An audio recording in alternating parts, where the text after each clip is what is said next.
Welcome everybody to Extreme Off-Road Silly Bills, and today we're dealing with the 2021 McLaren 620R. Now this has 906 horsepower, 645 pounds-feet of torque from a 4 litre twin turbocharged V8 engine. The car itself now weighs 2,787 pounds, has off-road tyres, all-wheel drive and off-road suspension, and it can now do 0 to 16 2.368 seconds, 0 to 100 in 4.68 seconds, and it runs to top speed of 226 miles an hour. So yeah, this is far from the most powerful car that we've had on this series, but there wasn't that much of a choice of engines to swap into this. You can only swap one engine into this, and it's one we've used in other videos, either this series or other series, so I figured we'd stick with this original engine, especially since it means it's plenty of power extra. It's nearly 300 extra horsepower, but it does mean that the handling isn't going to be overwhelmed by it. And yeah, we've had one other McLaren in this series so far, the GT, which is in 8th place at the moment, so hoping this can at least come close to that. And yeah, the handling and braking are actually pretty good for a car on this series. Launch acceleration are great, off-road capability is reasonable, and yeah, even though the top speed is quite high, it's not going to really come into play into this series. So yeah, looking forward to seeing what this can do, because I'm not a massive fan of this car in its stock form. It feels a little out of place on this game, especially when you compare it to other McLaren vehicles on this game. And but yeah, if it can do well here, then yeah, I can at least slightly justify its existence on this game. Obviously, it is not made for doing this kind of thing. Again, we've had cars be quick on this series that weren't made for doing this and have managed to do well, so what it's capable of doing in stock form is never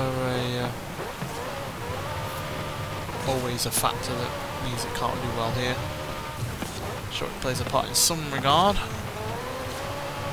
even the bumps and the jumps and stuff, or whether it can deal with the extra power, but on the whole there are no guarantees on the series, so yeah. It's really rather quite quick.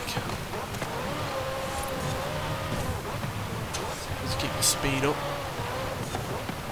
There is understeer, which I guess is no surprise, it was never meant for all-wheel drive. Well, as long as it's not a persistent problem, we should be alright.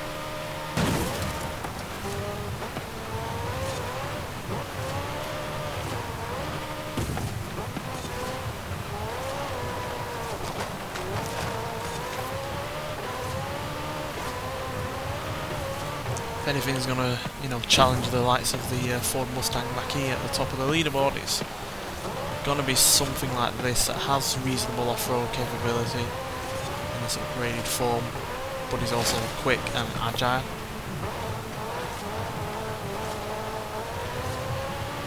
Granted, it doesn't have the immediacy of the Mustang,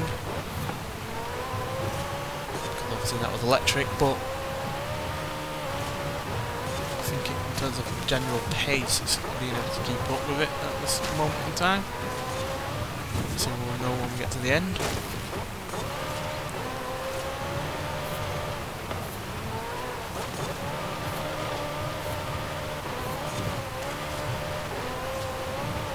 Definitely does feel more controlled though.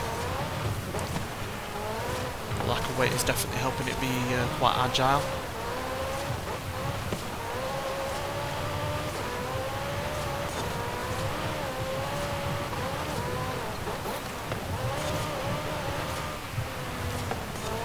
Like to bounce about a fair bit though.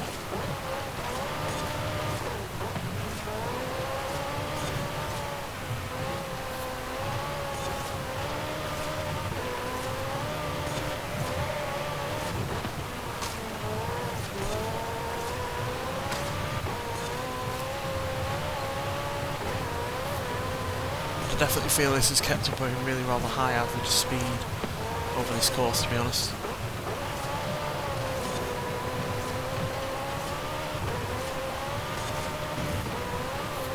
Gonna beat the Mustang.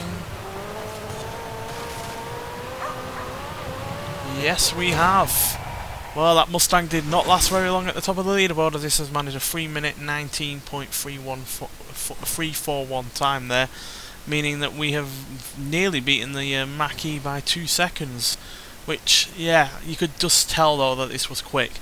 The Ford Mustang, in some regards, did feel quick, but I was surprised by how quick it was when it came to its final time, but this did generally feel quick throughout, and that's despite the fact that it's in barely S2 class. It's only 3 PI above S1, so yeah, that was yeah, really quick, and does again show that a car does not need to be an off-road vehicle to do well here. It just needs to be controlled and yeah, easy to get along with and quick in terms of, you know, acceleration. As long as it can get up to 140, 150 miles an hour fairly consistently, like this did, as it was well above 130 most of the time when, you know, it had the space to do so. It was yeah, just felt lightning fast, and yeah, the understeer wasn't too much of an issue.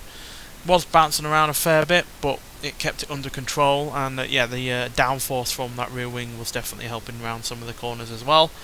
And yeah, just generally felt like a quick car, and that's despite the fact that, yeah, it's got far less horsepower than some vehicles on this series. And yeah, but maybe that's one reason why it was so controllable, but I definitely feel it came down to the really good handling and the excellent brakes that the car has that ultimately made it as quick as it was. So yeah, there we go. The Mustang Mach-E has been knocked off after only, what, 2 episodes? 1 episode? I think there was only one between this and that Mustang. So yeah, really impressed by this McLaren. Nonetheless, thanks for watching, and I'll see you in the next one. Bye.